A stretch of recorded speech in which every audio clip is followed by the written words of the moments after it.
పహల్గామ్ ఉగ్రదాడి అనంతరం పాక్ మరోసారి కవ్వింపు చర్యలకు దిగింది. అబ్దాలీ బాలిస్టిక్ మిసైల్ను పరీక్షించింది. 450 కిలోమీటర్ల పరిధి కలిగిన క్షిపణిని ఉపరితలం నుంచి ఉపరితలం పైకి ప్రయోగించవచ్చని తెలిపింది. దీన్ని ఎక్సర్సైజ్ ఇండస్గా పాక్ మీడియా పేర్కొంటుంది. ఇప్పటికే సరిహద్దు వెంబడి కాల్పులు విరమణ ఉల్లంఘనలతో పాటుగా పాక్ గగనతలంలో భారత విమానాలు అనుమతించడం లేదు. దీంతో ఉద్రిక్తత పరిస్థితులు నెలకొన్నాయి.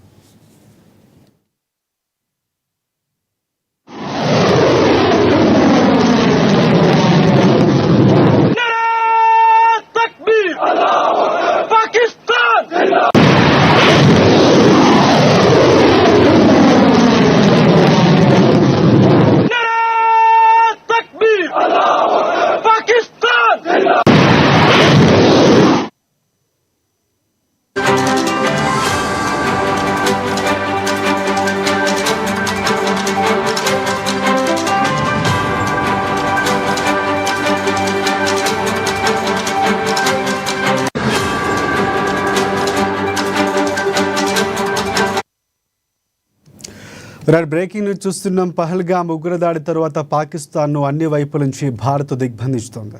ఇప్పటికే సింధు జలాల ఒప్పందాన్ని నిలిపివేసిన న్యూఢిల్లీ తాజాగా బాగ్లిహార్ ఆనకట్ట నుంచి పాక్కు నీటి సరఫరా నిలిపివేసింది.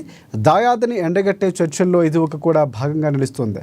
ఇక రెండవదిగా భావిస్తున్నారు. పాకిస్తాన్ శనివారం ఉపరితలం పైకి ప్రయోగించే క్షిపణిని పరీక్షించిన నేపథ్యంలో ఈ విషయం బయటకు వచ్చింది.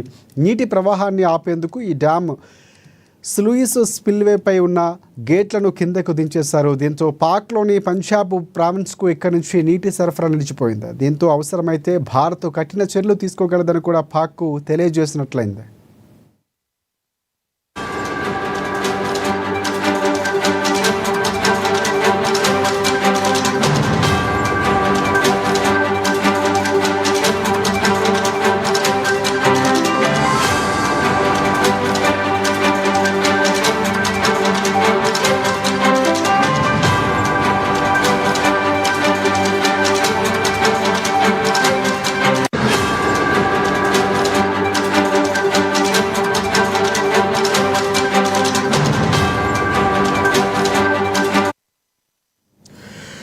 ఇక 900 మెగావాట్ల జల విద్యుత్ ఉత్పత్తి నిమిత్తం ఈ డ్యామ్ను చినాబ్ నదిపై 2008లో నిర్మించారు. ఈ డ్యామ్ పొడవు దాదాపుగా 145 మీటర్ల. సింధు జలాల ఒప్పందం కింద పాక్కు అత్యధిక వాటా నీళ్లు లభించిన నీళ్లు ఇక చినాబ్ కూడా ఒకటి. పంజాబ్ ప్రావిన్స్లో ఎక్కువగా పంట పొలాలు దీనిపై ఆధారపడి ఉన్నాయి. ఉగ్రదాడి జరిగిన తర్వాత ఏప్రిల్ 26న సింధు జలాల ఒప్పందాన్ని భారత్ నిలిపివేసింది. ఆ తర్వాత 29 నాటికి ఈ డ్యామ్ నుంచి పాకిస్తాన్కు వెళుతున్న జలాలు నిలిచిపోయినట్లు ఉపగ్రహ చిత్రాలు బయటకు వచ్చాయి.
పహల్గామ్ ఉగ్రదాడి తర్వాత పాకిస్తాన్ను అన్ని వైపుల నుంచి భారత్ దిగ్బంధిస్తోంది. ఇప్పటికే సింధు జలాల ఒప్పందాన్ని నిలిపివేసిన భారత్ న్యూఢిల్లీ తాజాగా బాగ్లిహార్ ఆనకట్ట నుంచి పాక్కు నీటి సరఫరా నిలిపివేసింది.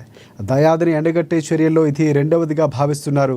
పాకిస్తాన్ శనివారం ఉపరితలం నుంచి ఉపరితలం పైకి ప్రయోగించే క్షిపణిని పరీక్షించిన నేపథ్యంలో ఈ విషయం బయటకు వచ్చింది.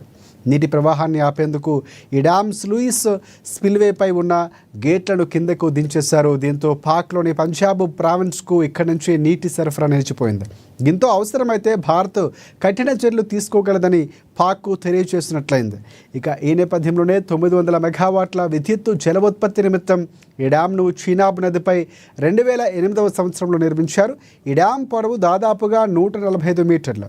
సింధు జలాల ఒప్పందం కింద పాక్కు అత్యధిక వాటా నీళ్లు లభించిన నదుల్లో చీనాబ్ కూడా ఒకటి. అలాగే పంజాబ్ ప్రావిన్స్లో ఎక్కువ పంట పొలాలు దీనిపై ఆధారపడి ఉన్నాయి. ఉగ్రదాడి జరిగిన తర్వాత ఏప్రిల్ 26వ తేదీన సింధు జలాల ఒప్పందాన్ని భారత్ నిలిపివేసింది. ఆ తర్వాత 29 నాటికే ఈ డ్యాం నుంచి పాకిస్తాన్కు వెళుతున్న జలాలు నిలిచిపోయినట్లు ఉపగ్రహ చిత్రాలు బయటకు వచ్చాయి. దీంతో పాక్కు అల్లాడిపోతుందని అక్కడ ప్రజలు తీవ్ర ఇబ్బందులు పడుతున్నారని ఊహా చిత్రాలు అందుతున్నాయి.